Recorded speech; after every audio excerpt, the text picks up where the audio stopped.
Di tengah gema instruksi Presiden Republik Indonesia Prabowo Subianto yang menetapkan status darurat sampah nasional pada Rakornas 2026, realitas pahit justru tersaji di pesisir kota Gorontalo. Destinasi wisata Pantai Pohe kini terkepung tumpukan sampah kiriman yang mencederai citra pariwisata lokal. Alih-alih menyuguhkan pemandangan laut yang bersih, garis pantai hingga celah-celah tanggul penahan ombak justru dipenuhi oleh limbah yang merusak pemandangan. Di belakang rumah warga yang menghadap langsung ke laut, berbagai jenis sampah juga tampak berserakan. Dan untuk informasi selengkapnya, Tribuners akan disampaikan oleh jurnalis kami dari Tribun Gorontalo, Hergianto Tangahu. Silakan rekan Hergianto dengan laporan selengkapnya. Ya, terima kasih Iraka di studio. Tribuners, selamat sore dimanapun Anda berada. Dari Provinsi Gorontalo, kami melaporkan bahwa instruksi Presiden Republik Indonesia Prabowo Subianto dalam Rakornas Pemerintah Pusat Daerah tahun 2026 yang menetapkan status darurat sampah nasional turut menjadi perhatian hingga ke daerah. Namun, kondisi tersebut justru berbeda, terlihat khususnya di kawasan pesisir selatan Gorontalo, tepatnya di Kelurahan Pohe, Kecamatan Holontalangi, Kota Gorontalo, yang saat ini dikenal dengan wisata Tangga 2000. Alih-alih menjadi kawasan yang bersih, wisata tersebut masih dihantui tumpukan sampah kiriman yang menumpuk di tepian pantai hingga ke bagian bawah tanggul penahan ombak. Di belakang rumah warga yang menghadap ke laut lepas atau pesisir Laut Tem ini, berbagai jenis sampah seperti eceng gondok, plastik hingga pupuk bayi tampak berserakan di sepanjang garis pantai. Warga setempat, Saiful Dalanggo, mengaku prihatin dengan kondisi tersebut. Ia menjelaskan bahwa beragam sampah kerap terbawa arus ombak dan menumpuk di bagian pesisir. Menurutnya, kondisi yang terlihat saat ini bahkan belum mencapai jumlah maksimal karena masih dipengaruhi oleh pasang surut air laut. Saat air pasang, sebagian besar sampah berada di laut itu terkumpul atau menumpuk di kawasan daratan. Saya pun juga menduga sampah ini bukan berasal dari lingkungan sekitar, melainkan dari kawasan kota yang terbawa aliran sungai, baik Sungai Bone maupun Sungai Bulango yang bermuara ke laut dan kembali ke pesisir pantai di pesisir selatan, misalnya di Kelurahan Leato atau di Kelurahan Pohe. Kondisi ini membuat sebagian warga memilih membiarkan sampah tersebut terbawa kembali oleh arus laut daripada memungutnya sendiri.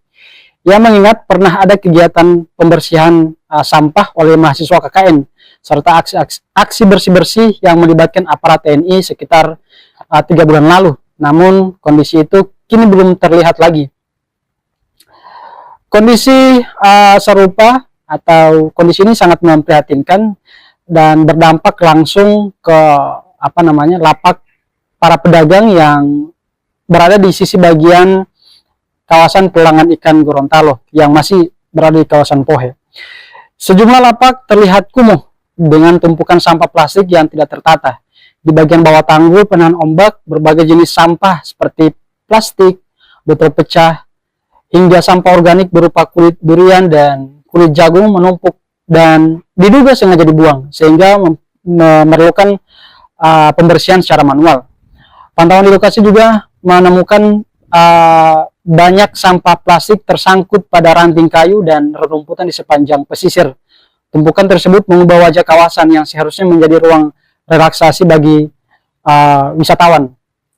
Seorang pengunjung, Melki Ahmad, mengaku baru menyadari banyak sampah saat ia berkunjung di siang hari. Karena sebelumnya ia pernah datang namun di malam hari sehingga kondisi tidak terlihat begitu jelas.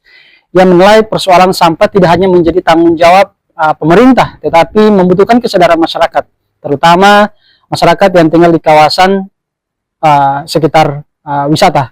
Kondisi di Pohe menjadi ironi di tengah seruan nasional untuk menanggulangi darurat sampah dan menciptakan lingkungan yang bersih khususnya di kawasan wisata.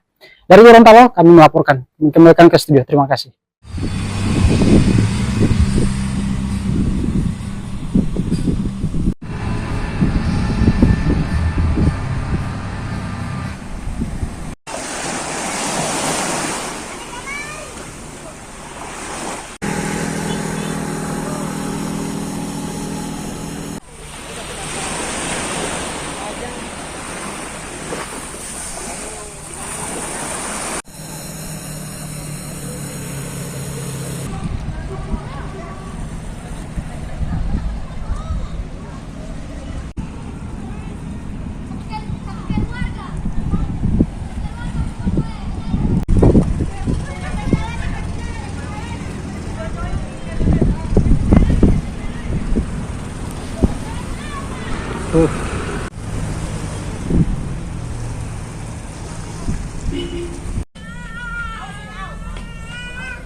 Download Tribun X sekarang, menghadirkan lokal menjadi Indonesia.